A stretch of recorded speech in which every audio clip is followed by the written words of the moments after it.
The significant increase in Indian immigration to the United States and Canada is often framed as a response to economic and demographic needs.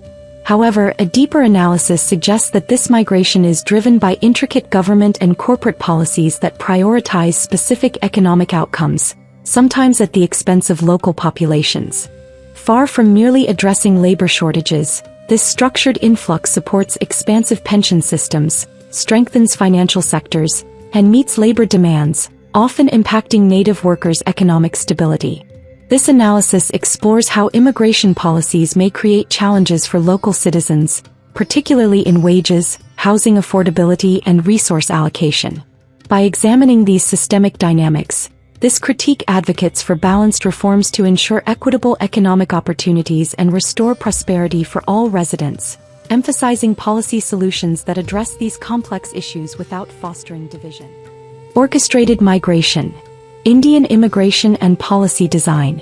The growing Indian immigrant population, 2.8 million in the US and 1.35 million in Canada, with 139,715 permanent residents admitted to Canada in 2023, is not a spontaneous trend but the result of deliberate policy frameworks.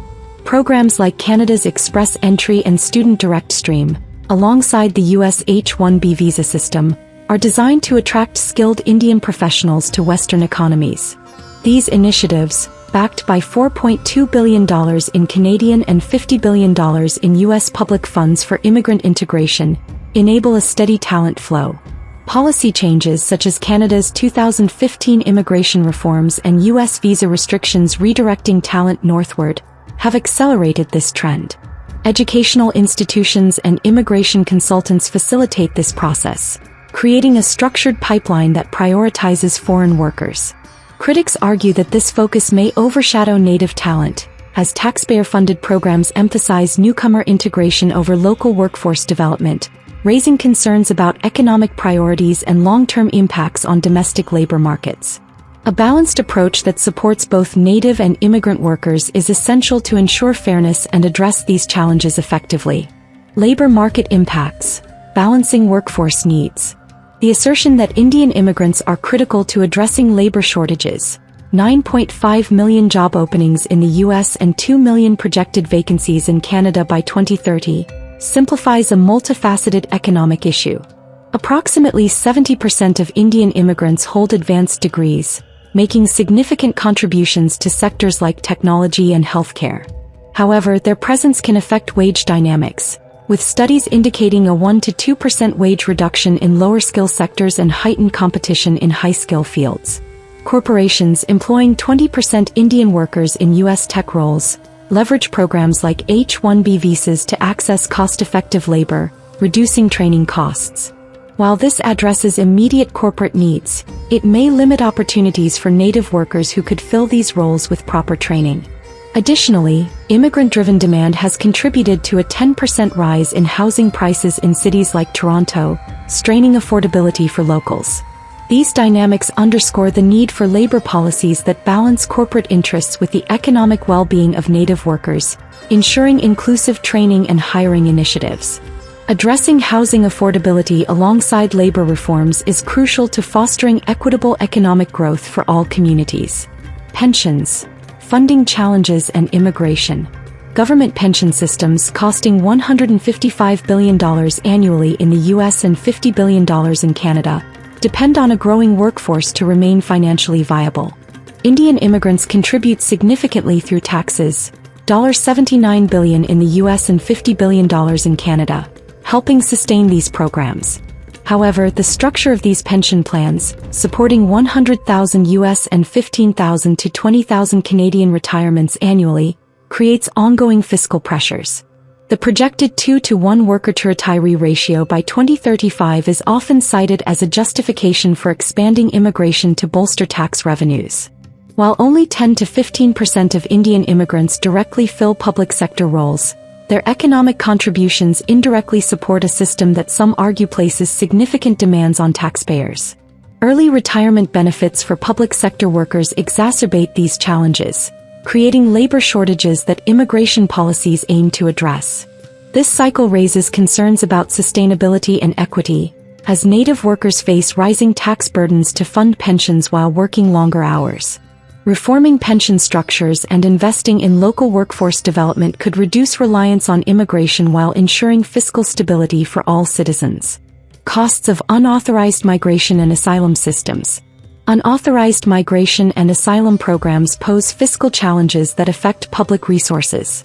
In the U.S., approximately 11 million unauthorized migrants contribute $100 billion in taxes but incur $150 billion in costs, resulting in a $50 billion deficit.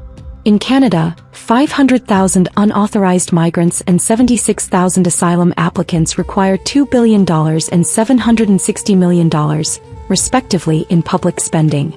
These costs, while only 0.8% of national budgets, divert funds from critical areas like healthcare and education, adding pressure on taxpayers already contributing significantly, $15,000 annually per household in the U.S. asylum systems, with 2.5 million pending U.S. cases and streamlined Canadian processes, face scrutiny for inefficiencies that allow some claims to exploit procedural gaps.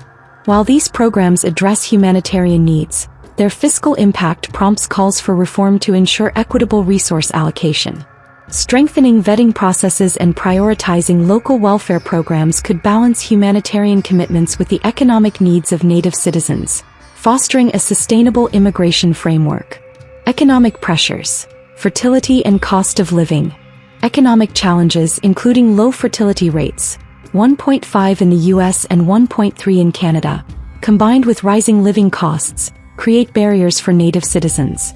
Housing prices averaging $412,000 in the U.S. and $700,000 in Canada, alongside $1.7 trillion in U.S. student debt and stagnant $50,000 median wages, hinder family formation.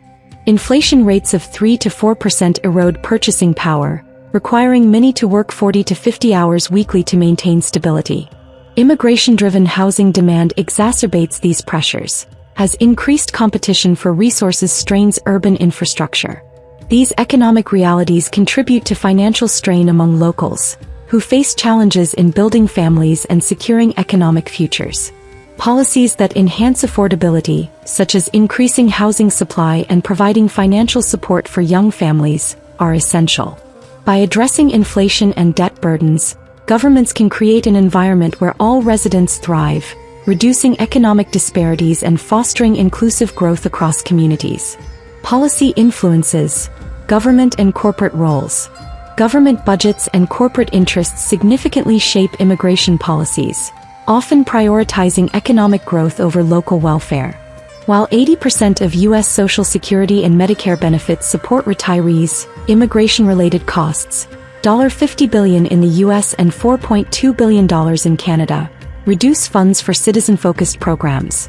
Administrative costs, totaling $500 billion in the U.S. and pension fund investments, $800 billion in the U.S., $200 billion in Canada, channel public resources into real estate and financial markets, benefiting from housing demand driven by immigration. Major corporations and financial institutions, leveraging immigrant labor and accounts, advocate for policies that maximize economic output. This dynamic raises concerns about equitable resource allocation. Reforming budget priorities to focus on local infrastructure, education, and healthcare, while ensuring corporate accountability, could address these imbalances and create a system that supports the economic needs of Native workers alongside broader societal goals. Conclusion: policy solutions for economic equity.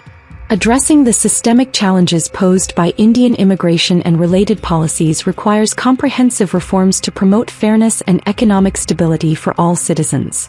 These solutions aim to prioritize local workers, streamline public spending, and create sustainable economic systems that benefit everyone.